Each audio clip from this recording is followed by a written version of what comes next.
Hi friends, మన తెలంగాణ స్టైల్లో గోంగూర పచ్చడి ఎలా చేసుకోవాలో చెప్తాం. దానికి కావాల్సిన పదార్థాలు: గోంగూర, ఎండుమిరపకాయలు, చింతపండు, ఎల్లిపాయ, ఉప్పు. ఫస్ట్ స్టవ్ మీద ఒక బౌల్ పెట్టుకుని దానికి కావాల్సిన ఆయిల్ పోసి దాంట్లో ఎండుమిరపకాయలు వేసి వేయింపుకోవాలి. అది వేగిన తర్వాత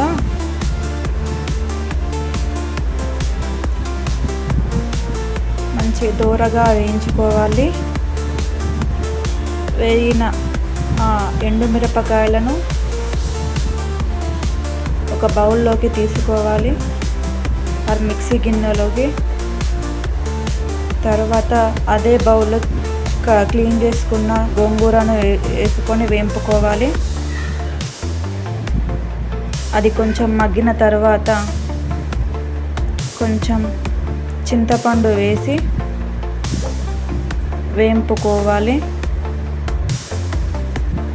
అది మంచిగా ఫ్రై అయిన తర్వాత దాన్ని ఒక మిక్సీ గిన్నెలోకి తీసుకొని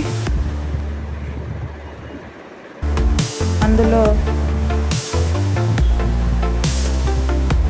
జీలకర్ర, వెల్లుల్లి,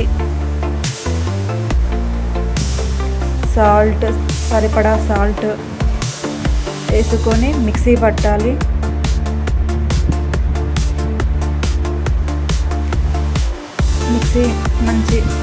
మంచిగా మిక్సీ పట్టిన తర్వాత మళ్ళీ అదే బౌల్లో లైట్గా ఆయిల్ వేసుకొని దాంట్లో కొంచెం జీలకర్ర, ఆవాలు, కరివేపాకు ఇలా వేసుకొని గోంగూర పచ్చడిను బౌల్లో వేసుకొని మిక్సీ వేసుకుంటే గోంగూర పచ్చడి రెడీ అయింది.